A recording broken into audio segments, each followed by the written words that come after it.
We are back here on WLTH 1370 AM. It is exactly 6:30 in the PM here on Friday, March the 3rd, 2023. I am Scott Cannon. Over there is the Rev. Hello. Yes, we are here we just talked about Chicago's election and the defeat of the very controversial and sort of polarizing Lori Lightfoot. But another story that was very polarizing for a very long time, Rev. COVID. Yes, our dear friend COVID. Yes, pretty much our entire time here is basically overlapped with COVID. Yeah. You know, I'm still here right now. I'm rocking a mask. You know, the station said, hey, go ahead. You need to wear the mask if you're not going to get the jab. And a big part of the reason that I did not get the jab is because from day one, they have been so duplicitous about every single detail of this pandemic. Every single minute of it, they have been duplicitous about it, including the origins of COVID, Rev. So now, after all this time, 3 years later, almost 4 years later, we're talking about 2019, the real start of COVID, the Energy Department has reversed its previous position and has used new research to conclude that the COVID-19 virus most likely leaked from a Chinese research lab. This new conclusion was issued in an update to a 2021 document prepared by Director of National Intelligence and was provided to White House lawmakers. The Energy Department now has joined the FBI in saying that the virus likely spread from a lab in Wuhan. The FBI concluded this in 2021. They said at that time, they said it was with moderate confidence, but the Energy Department has switched its position with low confidence, but U.S. officials told the publication that although both departments are in agreement, they formed their conclusions for different reasons. The FBI also has expertise in disease and virology, as it hires microbiologists and immunologists, and part of its effort to protect the country against bioterrorism and weapons. The government officials who revealed the Energy Department's change of stance would not comment on what new intelligence it based its conclusion on.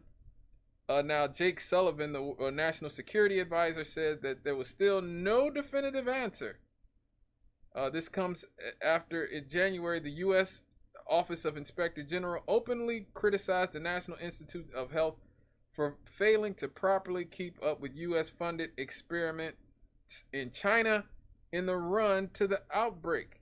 The federal audit looked at 3 taxpayer-funded research grants awarded to the Eco Health Alliance, run by British scientist Peter Daszak between 2014 and 2021.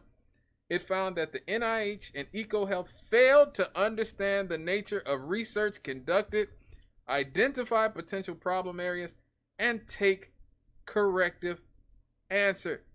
While this leak theory was initially dismissed as conspiracy and xenophobic, a growing number of scientists have come around to the idea that the virus may have escaped during an accident in the Wuhan Institute of Virology.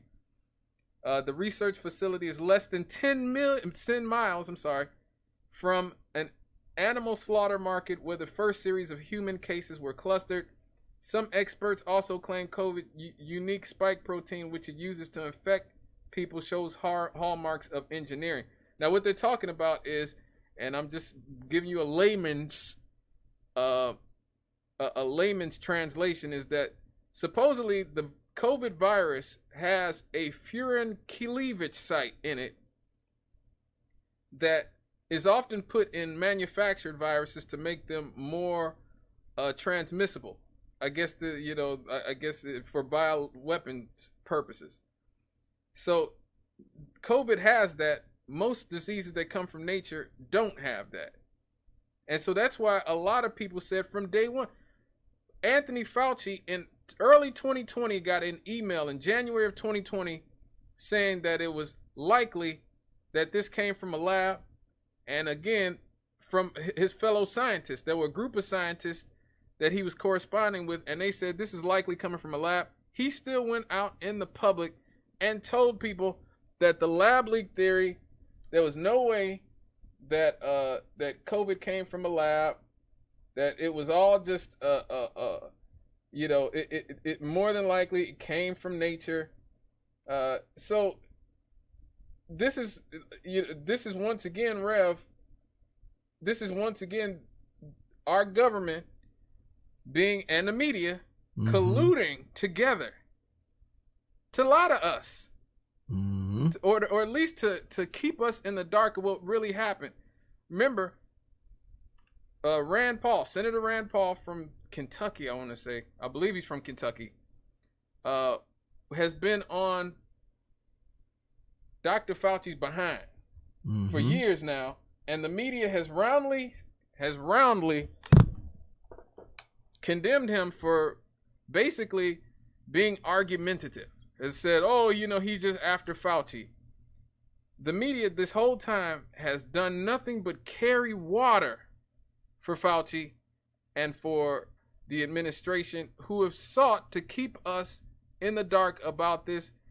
Again, I don't know how the medical establishment ever recovers from this, Rev. Like, how do they recover from this? Oh, relying on the fact that we live in a generation that is easily moved by social media. Right. That's how they recover. Just rely on the gullibility of the masses to move them forward. In fact, you know what? I remember reading somewhere that during the 60s, the aggressive liberal looked at what happened in the 60s era riots, and they took notes, and they said, this is how we can create confusion and chaos and keep folks focused not on the local issues that are the problem, but on issues that can never be solved, but will keep them stirred up. I'd be willing to bet that there were people who took notes on what was going on during this. And they've got this data stored away. This is how we keep people corralled and controlled and fearful, so that they'll be focused on something that is really just the feint, while we really go for what we're actually interested in, what our actual goals are. They'll be distracted by the feints. Right. I want to go back to one of Rand Paul and Dr. Fauci's great clashes in Congress, but it just goes to show you that he could straight up lie with a straight face about the funding and all this.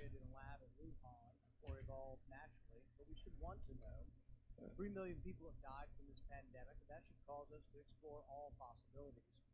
Instead, government authorities, self-interested in continuing gain-of-function research, say there's nothing to see here. Gain-of-function research, as you know, is juicing up naturally occurring animal viruses to infect humans. To arrive at the truth, the U.S. government should admit that the Wuhan Virology Institute was experimenting to enhance the coronavirus's ability to infect humans. Juicing up superviruses is not new. Scientists in the U.S. have long known how to mutate animal viruses to infect humans. For years, Dr. Ralph Baric, a virologist in the U.S., has been collaborating with Dr. Shi Zhengli of the Wuhan Virology Institute, sharing his discoveries about how to create superviruses. This gain-of-function research has been funded by the NIH. The collaboration between the U.S. and the Wuhan Virology Institute continues. Doctors Baric and Shi work together to insert bat virus spike protein into the backbone of the deadly SARS virus, and then use this man-made supervirus to infect human airway cells. Think about that for a moment. The SARS virus had a 15% mortality. We're fighting a pandemic that has about a 1% mortality. Can you imagine if a SARS virus that's been juiced up and had viral proteins added to it, to the spike protein, if that were released accidentally? Dr. Fauci, do you still support funding of the NIH funding of the lab in Wuhan? Senator Paul, with all due respect, You are entirely and completely incorrect. Just lying. That the NIH has not ever and does not now fund gain of function research in the Wuhan Institute Do they fund of Dr. Virology. Barrick? We do not fund. Do you fund Dr. Barrick's gain of function research? Dr. Barrett does not doing gain of function research, and if it is, it's according to the guidelines, and it is being conducted in North Carolina. You don't think inserting a bat virus spike protein that he got from the Wuhan Institute into the SARS virus is gain of function? That is You would not be in the minority because at least 200 scientists have signed a statement from the Cambridge Working Group saying that it is gain of function. Well, it is not. And if you look at the grant and you look at the progress reports, it is not gain of function, despite the fact that people tweet that. So they do write you still about it. support sending money to the Wuhan Virology Institute? We do not send money now to Wuhan Do you Virology support Institute. sending money? We did under your tutelage. We were sending it through EcoHealth. It was a This is what I'm saying. Like, just blatant dishonesty. Now, here's the crazy thing about how media is. Malcolm X said that the media will have you loving the oppressor and hating the oppressed. Now, the media actually made it seem like if you thought that it leaked from a lab that was funded by the United States government, and that made you racist. But it was okay to believe that it came from a lab in Wuhan, China. I mean, not a lab, but it was okay it came from a wet market in Wuhan, China, because the Chinese people are just so unhygienic and so nasty. So it's okay to believe that Chinese people are unhygienic and nasty, but it's not okay to think that a government facility that basically was funded by us in Wuhan was leaking. I still don't understand the logic that so many people who are invested in saying that this virus came from natural means can't. Why not? I never understood why they were so dismissive of a virus that came from Wuhan, down the street from the Wuhan Institute of Virology. It's within walking distance. The wet markets are within walking distance of the lab. Mm-hmm. So why were they so against the idea? I just can't understand this, bro. Well, I guess largely the media that was against that idea is also against the idea that the government could make such either A, a huge blunder, or B, that we have enemies in high places that we are supporting. And plus, let me just say this. The idea that just because Trump supporters said something or because Trump said something, the media jumped all over itself to just say, well, because Trump said it, it was wrong. As opposed to saying, okay, Trump may be right about this thing, but he's wrong about everything else. The media, and this is, again, this is the whole time I've done this show, going back to when I was on Mondays with Booze.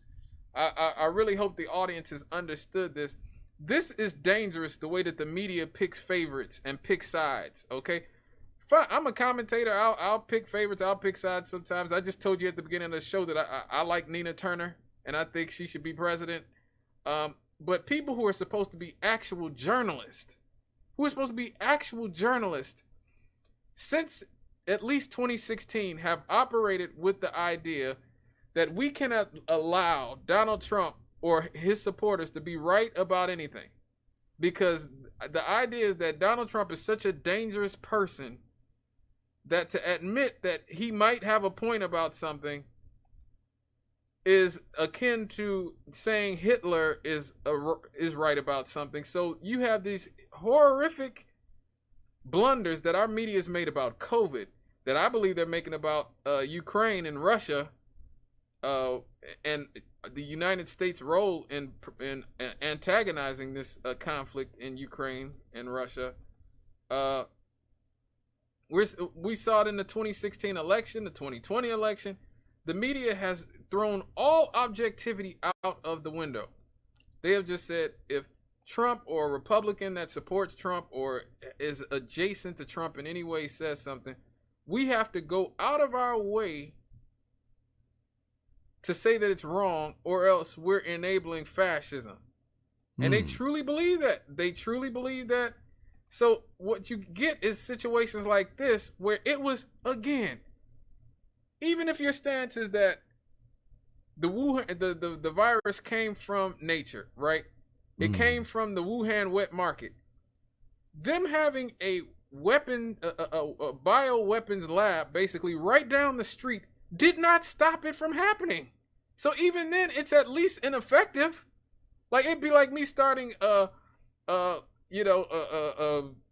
security firm, and I'm like, I'm gonna have a security firm that protects this whole city, and then like right next door, the biggest robbery that ever happened happens right next door to me. On some level, either way it goes, it is the fault of the lab in Wuhan, because again, if their job was to teach us how to deal with bioviruses, these sort of biological weapons that really COVID was, then they failed at that. They failed at that because they failed at preparing the public. They failed at handling the virus. It spread for at least a month or two before anybody did anything. So either way it goes, either they are responsible for unleashing this virus on the world, or they at least just didn't stop it. Mm-hmm. So again, but the idea that we have to throw all objectivity out of the window just because we don't like this one person or this one party or this one group of people is dangerous. And this is how, because now the media has zero credibility, Rev. Zero. Mm-hmm. They have no credibility. Who's going to ever believe the media ever again? Who's going to ever believe? I mean, I'm just saying, like, when they talk about anything, I mean, I already kind of did, but I'm just saying, like, who's going to believe them, because we know now. Yeah, but here's the thing. People, when they put their brains in neutral, are tribal. Mm-hmm. Yep. And they will support their tribe. Yep. Whether it's the Democrat tribe, the Republican tribe, the black tribe, the white tribe, the rich tribe, the poor tribe, the whatever group they see themselves as a part of, because most people want to be right. Yep. They want to feel like their situation is the correct situation. Their position is the correct position. So they try to be with like-minded people. And if looking at the media with an unvarnished eye, with an objective eye, would cause them to confront some uncomfortable truths, they'd rather be comfortably numb. Yes. That's why news outlets like MSNBC, like Fox, like CNN, that's why they don't just report news. That's why they slant news. That's why they worry more about their ratings points than they do about facts. Yeah. They will suppress the truth and uphold a lie if they think that will get them ratings points. Yeah. Fox has gotten in trouble for that recently. But, back, what was it? Desert Storm.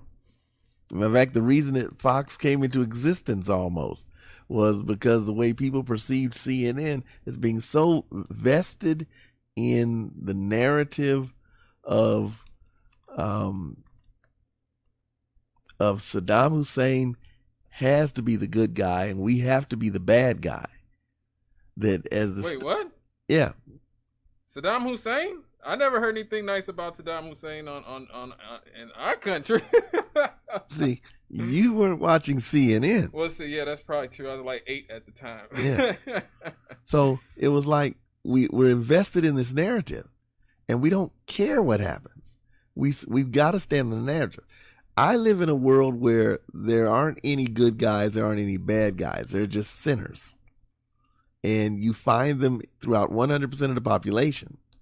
You will find that people do good things on occasion. You'll find that people do bad things on occasion. You will find that they do bad things thinking they're doing good things on occasion. That's the world in which I inhabit. But because of that, my tribe is either it includes the whole world or it includes, very few people.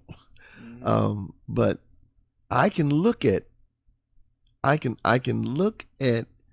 various news outlets and, try to find what the truth is. I can look at the situation regarding COVID, the situation regarding policing, the situation, regarding local politics and say, okay, what's good for our community rather than what makes my team win? And I'll go with what's good for my community every day over what makes my team win, because at the end of the day, that's what I care about. Right. The people, my neighbors. But when that's not really the thing that at the end of the day, that's what you care about, then you follow your tribe, come thick or thin. Yep. Oh God. All right, folks. We got to go to our first break, but when we come back, happy happies. Yeah. Yes.